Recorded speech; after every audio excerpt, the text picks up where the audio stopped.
Now, Shakira Wafula is remembered for that moment, right? Where was it? At the Holy Family Basilica. When? Day of Mandamano. And then what's happening? Police, tear gas, rungu, batons. And Shakira stands and holds onto the fence. And she looks at them. And she's holding the flag. And she's staring at the cops right there. She's here, giving us that eye. Shakira, good morning. Good morning, Karik. Welcome to Fixing the Nation. Thank you so much. Thank you for having me here. It's a pleasure to be here. We'll be discussing what you're doing to fix the nation. You as Shakira. Yes. But also looking at the entire movement, the Gen Z movement, the young person's movement in this country, the political agitation. Is that fire still on? Is that fire dimming? Is it not? But first, Janwa quotes. Nikona quote. Leonie Chegemajus. We had him on Fixing the Nation, a political commentator on TikTok largely, and he said, Gari ya Kenya ilianza kuonyesha check engine in 2015. Do you agree with him? To be honest, my involvement with Kenyan politics and governance doesn't go way back to 2015. So I wouldn't say for sure if it goes back to 2015. But for me, the minute Uhuru Ruto were qualified to be on the ballot paper, I knew there was a problem with our country. And I was like, how did we end up here where we have guys who are still being tried for crimes against humanity, and they are there on the ballot paper vying for the top seats in office. But maybe that's the check engine. Which was then. I think that's a really big check engine. By the time, like your presidential candidates are being tried for crimes against humanity. That's the dashboard is all red. But you said, you know what? Maybe not as far back as 2015, but when was that aha moment that you were like, wait, I need to get involved, and seriously, I need to become a very active citizen?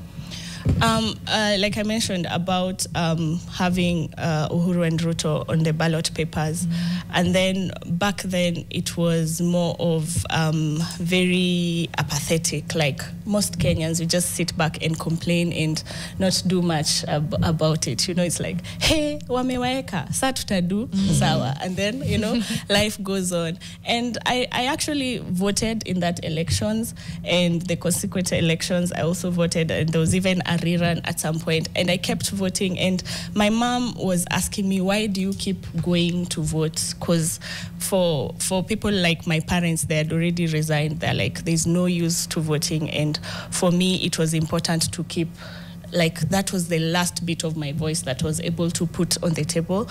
So it was like, I need to be able to do it, even if it's the most minimal, least impactful, but at least I can say I showed up. But now coming up, growing up, coming of age, and getting out into the world, and now realizing how things work, and it's like, we were not prepared at all for all these things. And I started getting involved. I started at Power 254. I would go there, listen to conversations, discussions, what was happening, any engagements that were happening there. That's when I started getting involved, and here we are today. No, that's important. I almost want to jump to the protests, and if we need to go back, we will, because just like we started, we introduced you with this moment where, like, the world met you. Yes. I'm sure you never even saw that coming, but more than anything, walk us through what was going through your mind when you were defiant against the police and the authorities pushing back. What was going through Shakira's mind when you decided to take that stand, look them in the face and say, I'm not going anywhere? Well, first, I hoped that he wouldn't actually do what I was daring him to do, because, to be honest, like, I have no physical capacity, to fight against them. But I was frustrated. I was exhausted, and there was this going back and forth. And in my mind, I was like, we are saying we are going to Parliament. So if we are actually going to Parliament, why don't we go? If they come and stop us, let's stay there instead of moving back, because it was redundant going back and forth. So the guys who were with there, I told them, by the way, if they come, I'm not retreating anymore. And we had agreed we were not retreating, and then I found myself alone. But for me, I had already decided that this was it. Whatever happens, happens. And I think also fate was on my side that day, with the people recording and the policeman deciding not to do anything aggressive against me. But it was more of, we are here, and you need to listen to what we are trying to tell you guys. And in that same breath, what followed? You know, we've talked about it extensively. People were killed, there was abductions, disappearances. Would you say that has, because now we're talking about is the Gen Z movement broken. Do you think that those intimidation tactics, they were meant to break the spirit of Gen Z? Have they discouraged or inspired young people more as you speak today? Do you think it's worked? Do you think the intimidation worked? Or do you think it's like, no, what it's done is it's fueled our fire? Which one is it? I actually believe that it was meant to, to deter us from doing any further work. But in my honest opinion, looking at how we've evolved and what we are currently doing, it's actually like fueling us. It's like adding more wood to the fire. Because you looking at history, I feel like Ruto imagined that what happened in the past will happen. So you threaten these guys, they will retreat and, go back into their cocoons and do nothing about it. But, the more they threatened us, because the first person was shot on a Thursday.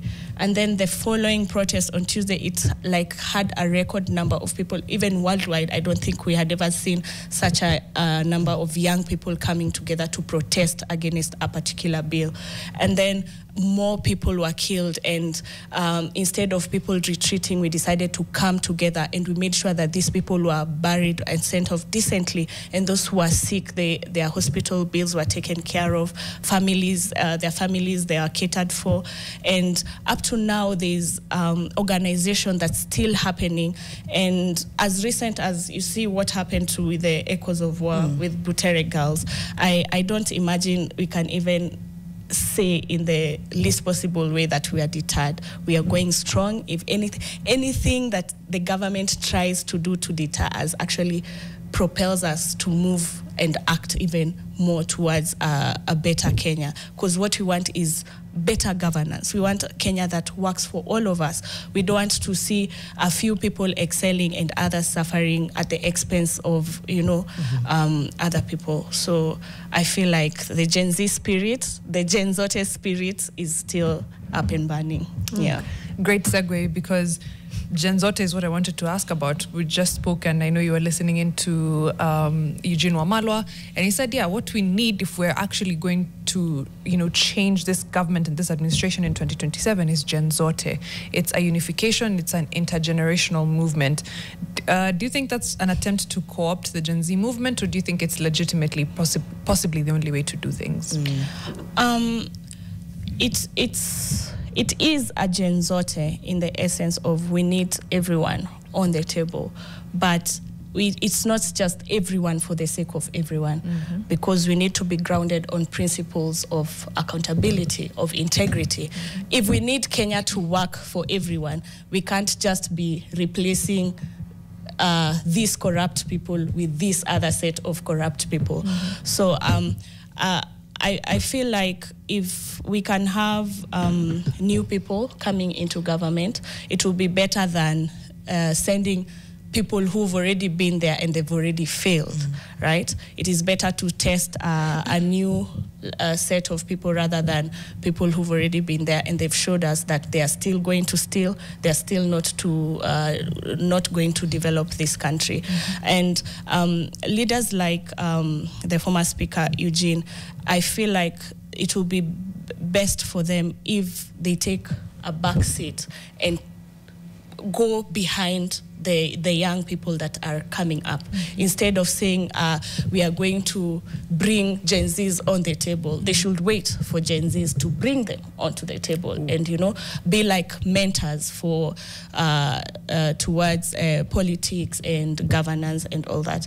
But personally, if you are to ask me, for Fagia Wote, we do not want any person who has been there and has proven not capable of developing our country to come back into leadership. I like Fagia. Oh, okay. You'd like? I like Fagia Yote. As a party? Not as an idea. As an idea. Okay, as a clarion call. I'm actually like, a clarion in my mind, call, I'm like taking notes. I'm just seeing the lights are... the lights are beginning to... You know, there's this big assumption that is made that, you know, Gen Z are one unified voice. They are homogeneous in their thinking. So, I mean, have a leader.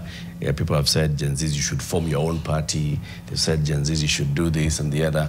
Even now, as you're speaking, Shakira, you're saying we do not want, who's we?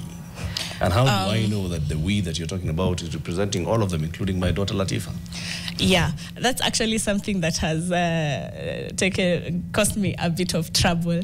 Because personally, when I say we, I speak for myself, for my family, for my friends, and for the young people that I've interacted with, and we've established that we actually have the same, you know, principles, the same values, and the same line of thoughts.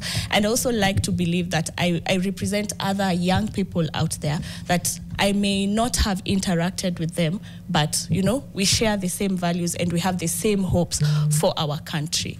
But when it comes to Gen Z, we really like to emphasize on leaderless, because historically, when a few people come up and they are pinpointed as leaders, they are bought off or they are co-opted into other systems, and that's how other movements or other campaigns have lost track and flopped and things like that. But what I like about this leaderless thing for Gen Z is that it gets to happen in a diverse amount of spaces. And because of this, even if one person gets to be bought off, what we believe for, what we are calling for, which is good governance and a better Kenya, there's still another lot of people that are working towards it, and the campaign continues. The downside of it is that our efforts are not consolidated. So it's like small efforts in different spaces. And for me, what I'm personally working towards is now consolidating all these efforts, identifying activities that are happening in different places, and seeing how we can pull in together and, you know, work towards a common goal. And the common goal not just being Ruto must go, but instead of Ruto, whoever is coming in next to be actually a better option for our country. You know, when I hear this leaderless talk, sometimes I sit back and I ask myself, is it really leaderless? Are the people who are saying leaderless actually genuine?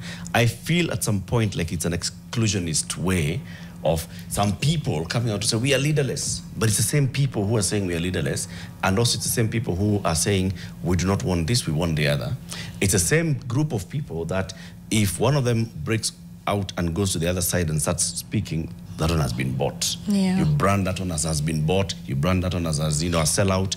But you're saying the leaders are the ones saying the leaders are the ones who are saying we are leaderless, but they actually are positioning themselves as the leaders of this group and trying to make sure that they ring fence this place, that we are the ones. If you want to look for a leader, the day that we shall look for a leader shall come from us.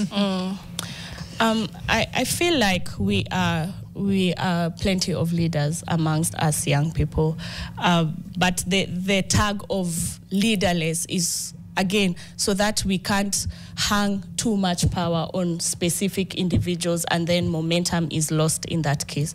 And in the sense of leaderless, that if I am a regular citizen back at home, if I'm concerned for the well-being of our nation, in my own little effort, I can do something that can contribute towards the greater good. But I think, I personally feel like at the end of the day, there are individuals who are going to be more elevated than others, who are actually going to be more influential than others. And now these are the ones who are, kind of held on a high moral standard compared to other people, and they are the ones who are, being bashed, being, targeted, being called out according to what they do every day. And, it's what, I'm not sure the word to use, but it's just how it is. Even when you put maize, all maize is the same, but when you're like shaking that thing, the good ones are going to come up top, and then the others are going to remain at the bottom. When some of those good ones are coming up now, you're branding them as sellouts. Is there a specific individual that you're referring to? The people who've been called sellouts, why are they being called sellouts now? Maybe it's just them emerging. Maybe it's just them emerging as strong leaders. Okay. In whatever space. I think it's what they did after. You cannot box them into saying that because you are Gen Z, you must stay here. Yeah. Just like we were saying, it's not a homogeneous movement, right? Shakira today may not affiliate with a political party, or she may. Yeah. Tomorrow, it is Mariam who will affiliate with a political party, or she may not. Okay. But if today Shakira affiliates with a political movement, then we'll start saying Shakira Meono. I don't want to answer on behalf of Shakira, but I feel like this is me from my perspective. Why I would feel like someone is selling out is because you're in bed with the problem. We were all together, unified voice, unified goal. Began as reject finance bill, then became must go, then became accountability, governance, this whole thing. So then if you go affiliate yourself with a problem, then you've sold out, unfortunately. And also you're not giving the movement time to grow. I think that, first to what Mariam has said, I think she's said it spot on. And I also think this rush to affiliate is a big problem, because I feel like it's a repetition of what has been done. So there's something in sustaining something that's growing, even if you're given an offer of a lifetime. If the goal is that you guys are the problem and we are mobilizing against the problem, no matter what comes at us, can we just remain measured and together until such a time? You just go after 1 month. But now, 2 months. Is there a plan? Shakira. Because there's some people may just look at it and see, I'm not seeing like there's a tangible plan here. And For so now. let me create a plan. For now, you have to Those that are creating plans, and saying, okay, how about we register a party here? How about we start creating? Morana Kebaso, for example, has created a party. What was he branded? Oyu. He represents so and so, he represents the other. Eric, that's the same thing. Every person who was in opposition, who's now in government, has come and told us here and on different platforms that I was like, let me fix things from within. Nana. That's the exact same Morana is not fixing from within. He created his own party. Well, okay, let Shakira answer. I'll get back to Morara, but I want her to respond. What I'd like to first say, again, we are not a homogeneous group.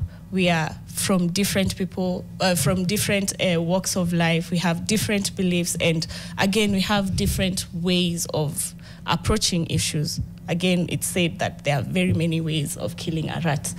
All of them will end up with a dead rat, but different ways. And something else that was assumed previously is that, like, we usually meet, agree on things, and then come out and work on issues.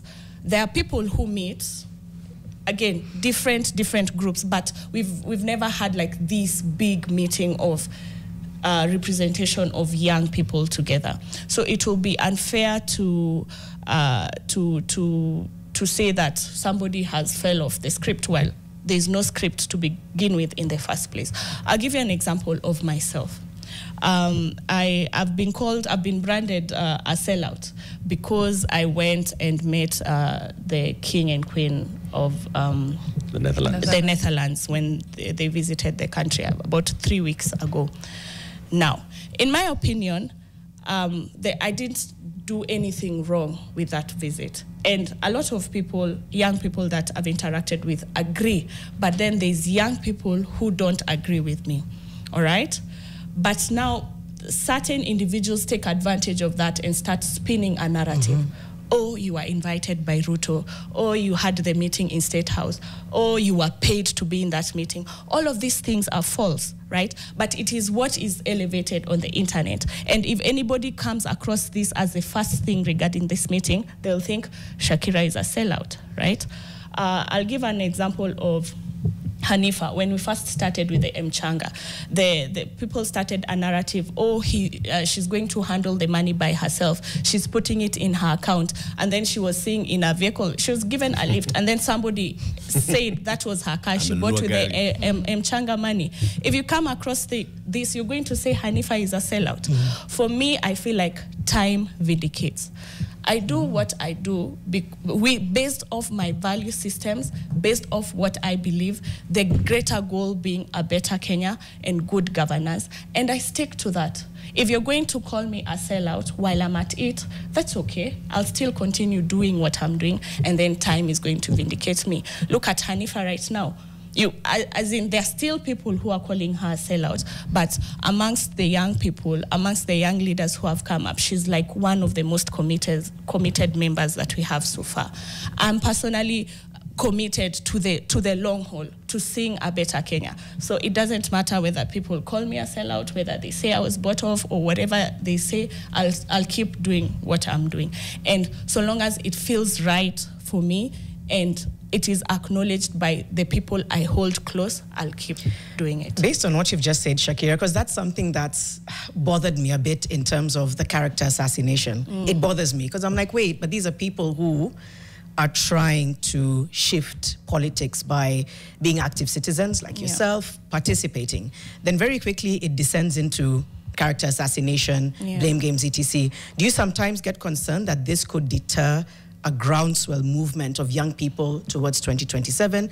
Or are you saying, no, character assassination and all of these issues and rumors is granted, we can stand the test of it? Do you get worried, though, sometimes that, hey, this might actually disrupt what we're trying to do? I feel like we can stand the test of it. And that's why I keep insisting, like, only time will vindicate.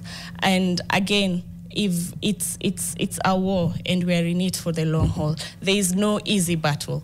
So whatever it is that we're going to face, we are going to face it head on and deal with it the best way we know how. And I feel these character assassinations, if you actually look closely, it doesn't start from within. It's usually from outside. And then, unfortunately, we are gullible people, and we are the one who now spin it amongst ourselves, but the initiators are usually from outside. Elsewhere. Now, with your own experience, because now I was not mentioning you, I wanted you to bring out your own experience. Your own experience, you got the invitation, you went, you had a moment with the visiting royal family from the Netherlands, and then people started saying whatever they were saying. From that experience, would you say today that there are people who are sellouts? Are there people that are sellouts? Yeah, are there GenZ who are sellouts? Yes, there definitely are a few individuals who have crossed to the other side. What is this threshold that you use to say that so-and-so is a sellout and I'm not? I hear talk of money being exchanged. Hear talk. I can't say that for sure because I have no evidence. But if seeing individuals sitting at the same table, quote unquote, with the enemy, that feels off, right? So personally, I would never shake hands with Ruto. I would be caught dead in a room, in the same room with Ruto, because he's like the head of the snake that we are trying to tackle with. But if we have members who are previously GenZs and now they're in rooms with Ruto and shaking hands and smiling, how do you even get the energy to smile at somebody who killed people you were with? Like literally 1 minute you're walking with somebody, the next minute they're down dead, brains spilled on the streets. Don't you think you're being unfair? Unfair in what sense? Just using your own example. So the Gen Z, right, send all manner of communication. King and Queen, please don't come to Kenya. Do not honor this invitation by our President Ruto because he's done this, he's done the other. No, it's wrong, okay? The King and Queen come. On the invitation of Ruto, they land, they meet with the President. They are doing everything that they're doing, you know, with the knowledge of the President. You go and you meet with the King and Queen, right? Who's here on the invitation, who is Ruto's guest, and the state, of course. But then you have reasons why you are doing that, right? But you do not want to think that the other person would have a reason for being in the same room as Ruto himself. The only thing that was between you and Ruto was just this is the king who is here on the invitation of the president, and this is the president himself. Don't you think you're being a bit unfair? That's why I started with the exchange of money. If money is changed... They say you received money. They have no evidence whether you received money. You have heard that these other people have received money. You have no evidence that they've received money. Yes, and that's why I said I have no evidence, and I personally, there's only one person I've ever called a sellout, and it's because I had personal interaction with them.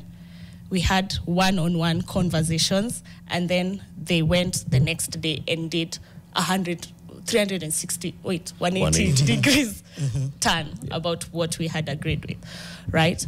And for me, about the Dutch visit, my reasoning was this petitioning, because I even had a conversation with the people who started the petition in the first place. The petition was addressed to the king and queen, and I was going to address the petition to the king and queen, right? The meeting was going to be there. There was never going to be an empty room, okay?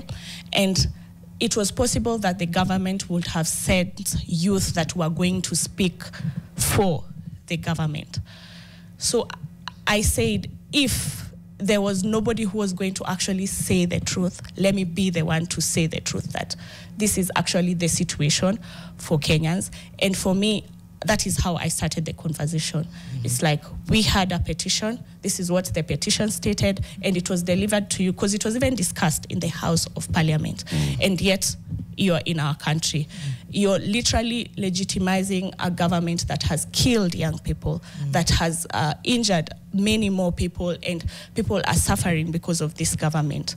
So why was it so important for you to still make this trip, while despite all these things that were happening? It was very diplomatic answer. The king said that Kenya has relationships going back more than 60 years. And for them, it felt like if they actually didn't come, it would have been them turning their back against the country, like saying, we can see the injustices happening, so deal with your own issues, let us continue with our problems. So them coming felt like elevating the human rights concerns and human rights violations that are taking place. And I personally have no experience whatsoever when it comes to diplomacy and international relations, but as a young person, the response that I got, it made some sense to me, but I still said I felt like it would have been a stronger message if we had stayed at home and said, you need to address the human rights violations that are happening in your country, and then we can work on whatever deals that we are doing between our nations. So what's coming across to me, and it's also good to have that perspective, but it's that we will have different ways, like you said, of trying to kill the rat, but we all have a common goal. How do we make sure that we're not waylaid by the differences in how we get there? If I choose to walk, someone takes a bicycle, another one takes a train, another one drives.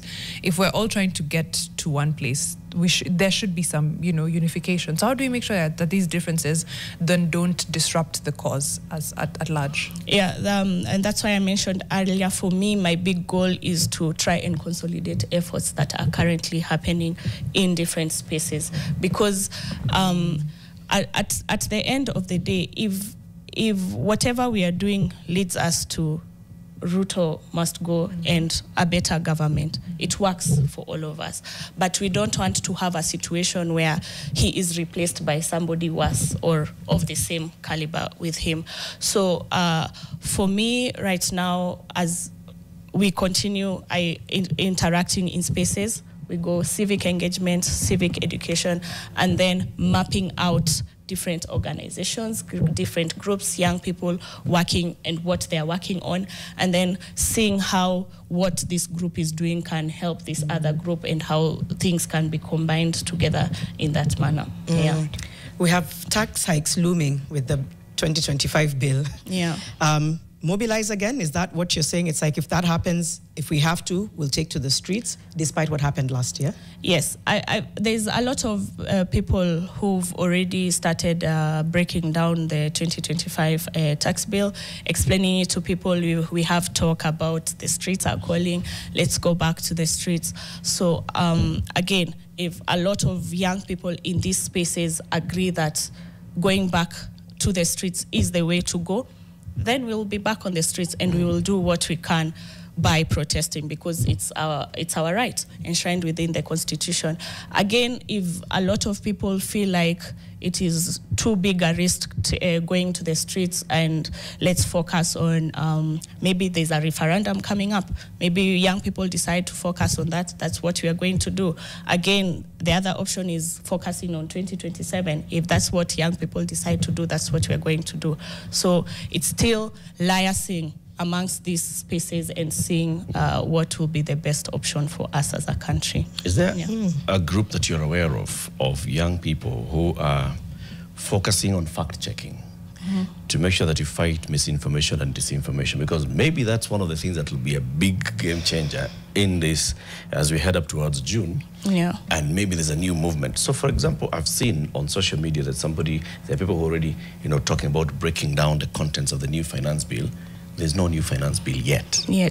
Right? So how do we make sure that such disinformation does not just take over an entire movement and is not infiltrated, and that people will be engaging on the basis of facts? There are different spaces that are doing that. I personally am aware of Charlotte with the Big Talk. She does good researching bills and laws and translating them into normal mwananchi language. Yeah. But there are so many young people out there doing it. The thing with disinformation and propaganda, somehow it works to our advantage, and then sometimes it doesn't work to our advantage. So I feel like for us, especially on social media, it will be to elevate when it works for us, and then also be keen to highlight that it's actually propaganda or this is disinformation, and deal with it as it comes. But we're going to do our best, but again, we can't eliminate it 100%, because like I mentioned earlier, there's also efforts from outside us that they are always going to try and delegitimize our efforts and, try and confuse us and break the spirit amongst our ranks. So we do what we can. Yeah.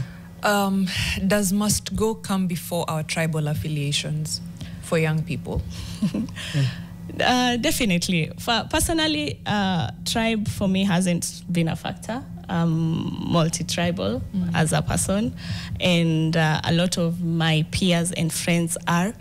And again, going back to last year, we had #tribeless. I feel like the current regime is trying to push the tribal politics on us. Again, even the old oligarchs are still trying to work on the tribal politics. And I feel that is, while they do that, it also helps us to, separate between what we want for our country and what we don't want. Because if somebody calls themselves a leader and they come to us and the thing that they use to drive their conversation is regions and tribes, I think that is based on poor values, and that's not what we want for our country. So for a lot of young people, tribal politics is not something that we want to be associated with, especially in the urban areas. Going to the rural areas, my exposure to the rural areas is the tribal lines are somewhat there, but for the young people, it's easy to have a conversation with them and explain to them and tell them, you see, look, like, we are all Kenyans, and having somebody from this tribe hasn't benefited you in an exceptional manner by them being in this position. So this is the way that we need to look towards as a country. Yeah. I'm asking that because even as a hopeful young person, there's still like a ghost hovering over my head, which is that not just as in a ground different. Yeah. You assume that we are tribeless, leaderless, but could be there's people, who are considering themselves leaders or being co-opted. It could be that the tribal politics that, for example, is being worked on now does take root even with young people. President Ruto has been consolidating his regional bases, and you would like to think that young people are not part of that math, but they are. So, yeah.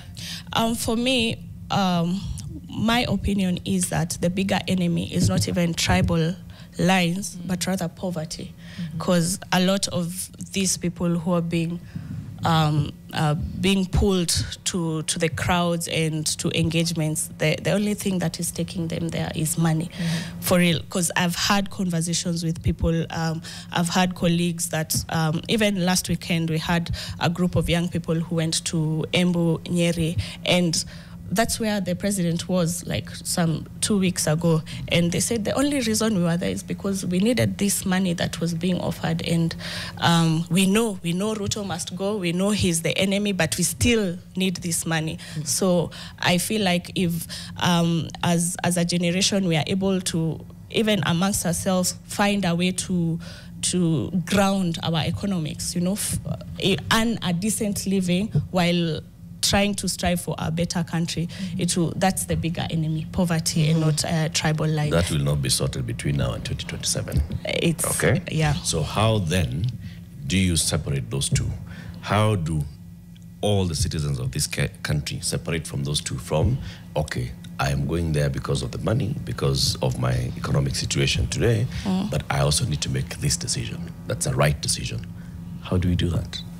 I feel civic engagement, civic education, the trips that we are making around the country, then conversations that we are having in our own little spaces, online, the TikToks, the Twitter spaces, the Facebook posts, we keep talking about it, we ensure that it's grounded in our minds that even if it is the need for this money that takes us to a specific space, we still keep in mind that the bigger goal is Ruto must go. The bigger goal is better governance for our country, and we shouldn't be divided along tribal lines. Knowledge is there, and I'm sure even the people that you're saying, you spoke to people who have knowledge. Yeah. They know that, this is not be the most ideal thing to do. I shouldn't be doing this. I know, Ruto must go, lakini Ruto akona pesa. Okay? So knowledge, one. Yeah. But actually getting people to do it. What is it that we need to do? To do what exactly now? So that people do not live here and go to Mount Kenya just to pick money, or on that voting day, people do not just receive money so that they don't vote. All those kind of things. So money does not become a factor. Shakira, can I try step in and see if we can, I think about movements and how they take time, right? I think the civil rights movement was about 14, 15 years before they were able to break through. I think about apartheid, 46 years. Mau Mau, maybe a decade, maybe plus. The way you sound like you can sustain your momentum, but there's a worry maybe that other young people get restless by not understanding these movements take time. So I don't know whether I'm also trying to bring in Eric's question while reflecting. You as Shakira seem to understand this is a long game thing. We have immediate wins, urgent wins that we need to have, like killing this mindset of money over the vote. And then we have the long haul one, which is draining the swamp and fixing the system. Do you think people are able to grasp that reality, that some of these things take time? And if they don't, how nervous are you that there's going to be a restlessness? That people will say, 2027, I'll take money because this thing, it's taking long to materialize. It's a long game. It's a long game, but not everybody sees it. 2027. See, again, but only 2042. But unakula pesa alafu kwa booth. There's, personally, I say, when you go into the booth, you are alone. Who is going to be there to make sure that you have ticked the person whose money you took? But then there are other people who claim that this money comes with a certain form of energy that confuses you at the voting booth. So to be honest, I don't know. For me, I feel it's important to remain hopeful. I do what I can, influence other people around me to do what they can, and then leave the rest to whatever powers that be. So to Eric's point, if there are people who are seeing the bribe first, the money first, how are you trying to speak, even if you're not speaking directly, what is your take on how we can kill that sense of, I need to take the money. I know we have an election coming. I know I shouldn't be here. I know Ruto must go, but I need that 500 shillings. As Shakira, how would you want to speak to that person who doesn't see the long game? How do you inculcate in them that this is long game? Remind them where they were 5 years ago, taking the same money, and then here they are needing the same money. I feel like that reminder of the suffering they've experienced 5-year period or 2-year period between when the money is coming in should be quite a propeller to tell you it's not enough. And again, I feel like especially this upcoming generation, Gen Zs, the guys in high school who are coming up, their energy and their vibe is different. If I look, especially from what I saw last week with the drama festival, if those are the young people who are coming into the voter registration in the coming years, I feel like Kenya, them alone, I feel like they're enough to, to change the direction of this country. And those girls, they were there, they're like, you can't tear gas us. And they went and they stood and they only performed the national anthem and they walked off stage. So if this is the energy coming forward, these are young people who are willing to even hide the IDs of their parents and say, these guys are not going to vote. So tactics are there. There are different ways. We are going to do our best. Try source this energy, influence our parents, influence our peers, and we hope that it's going to be effective. But again, it's not just for 2027. It's for the posterity of our country, for our kids and for our children's children. So, Is there a movement that's encouraging and identifying young people to put themselves out there for election? Across, there are 1,880 elective positions coming up in 2027, from MCA all the way to the president. Are there young people who are looking to become MCA, to become governor, to become MP, senator, woman rep, and so on? Yes, definitely. We can't say fagia wote without giving people an alternative. We have young people coming up for all these positions. There's already, I've seen 2-3 spaces who are trying to organize potential aspirants.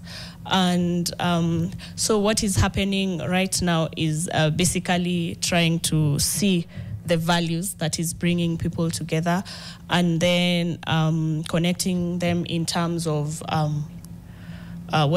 levels. So people who are going for MCAs together, people who are going for MPs, like that. So I've had a J25 movement. They're actually meeting on 25th this month at Ufungamano, a meeting for potential aspirants. What's the other? Youth for Kenya, I believe. Again, their goal is to make sure that come the next government, majority is formed by young people full of integrity and will to serve the country. So I would actually keep encouraging people who have the slightest thought that perhaps I can serve my country. Don't come in for the money, because if it's about making money, you're going to be having the wrong mission. Come in to serve the country. Come in to make Kenya a better place for everyone. You can go for MCA, you can go for MP, you can go for women rep, governor, and let nobody tell you that a certain seat is for a specific person or that one has been pre-booked or not. There's nothing has been pre-booked, nothing has been pre-campaigned for. We young people, we are the ones who are going to form the storyline for the next election, whether it's this year or in 2027. So young people should actually come forth and present themselves as leaders. Wasiseme tu must go, and then us. I really hope nothing breaks your spirit. Honestly, Shakira, I'm just like, for me, I'm always like, sustain the momentum. It's become one of my favorite lines because it can be exhausting. I'm sure there's days that you're like, I'm tired. It's triggering, it's traumatic, but obviously something keeps you going. The hope that we can have a new country, but that it may take some time. So I'm hoping that whatever comes your way, it's to understand that progress and persecution, same was up. You can't really separate them. And then, the good thing is that we are many. There's so many young people. So even on days that I feel like, I can't actually do this, I do have days like that. And then I go online, I see something, I'm like, yo, come on, you're back in. So something as recent as the IBC. Those the six new people that were added, albeit like questionable, people still in cahoots with the government and all that. But they were added as a result of effort of young people. Because people campaigned and they demonstrated, like, you have a whole list of 105 people and there's not a single young person in that list. So there's efforts everywhere. Like if you check on the judiciary, there's usually a case regarding some bill, regarding whatever institution that is from a citizen, from a young person. So young people are doing different, whatever efforts they can, be it parliament, be it the judiciary, IBC, and seeing these little efforts everywhere, at least it gives you hope that it's more people are involved. And if nothing came out of last year, at least we have eternal vigilance. The government can never sit and do something without being questioned. A simple statement, they can say a simple statement and somebody, a young person somewhere, is going to come up and question, like, why did you say this, and go into it. We've seen how money is being spent recklessly, and even though they're still spending it, there's still young people coming up and questioning how money is being spent, how money is being allocated, and at least that eternal vigilance, at least we'll have it for the record that we did not just sit back and watch our country go to waste. Thank you. We need to leave it there. Kila mtu akifagia kwake. Yes, sweep outside your door. Very, very good. You sweep. Thank you, Shakira, for just coming and sharing your vision and wisdom with us. We know that your world is coming up next. Winnie is going to be hosting it. The topic is In Sickness and in Health, a story of love in all seasons. Dennis Gitonga and brilliant Cherono Gitonga, I suppose, will be sharing their story. You can see Winnie getting ready to host them for Your World, which is starting in just a few moments. I know she can't hear us, but she can see us. That's why she's giving us a nice, bright smile. Okay, let's hear what she has to say about this topic before we come back to wind up. Winnie. All right, good morning, Fixers. Yes, as you have rightly put it, today is Mindful Mondays, and every single Monday we want to start with conversations that really matter to all of us. And today is a conversation actually touches on every single one of us, and it's all about healthcare provision right here in the country. And we'll be looking at the status and reflect on how far we've come, and of course the gaps that are there and what we need to do. And when we say what we need to do, not just the government, but also all our stakeholders, including the private sector as well, just to see how can we improve healthcare systems right here in the country, as well as the provisions. Okay. Thank you. There was, quality of care, and then there was in sickness, in health. Okay. Oh, I see what they did there because it's about healthcare. In sickness and health. Yeah. Got it. Thank you. We'll be crossing over to your world in just a few moments. But thank you for being with us here on Fixing the Nation. That was a good one. Ended on an inspiring note. It really did. Thank you, Shakira. Thank you so much for the work that you're doing. Please keep at it. We're all keeping at it, right? Yes. In the Shakira. Yes. The Shakira symbol. Mural. Don't you have like somebody has done some graffiti of you, some graffiti art? But they're going to paint over it. Oh, like in is there a matatu as well? Month or something. Okay. Several matatu. Okay. Philo is like, leave it there, sawa. Thank you for tuning in to Fixing the Nation today on Nation FM, on NTV, and all our digital platforms. See you again tomorrow from 6 a.m. to 10 a.m. It's Eric Latif, Mariam Bishar, and Janet Bogwa with our guest Shakira Wafula, an active citizen. Bye-bye.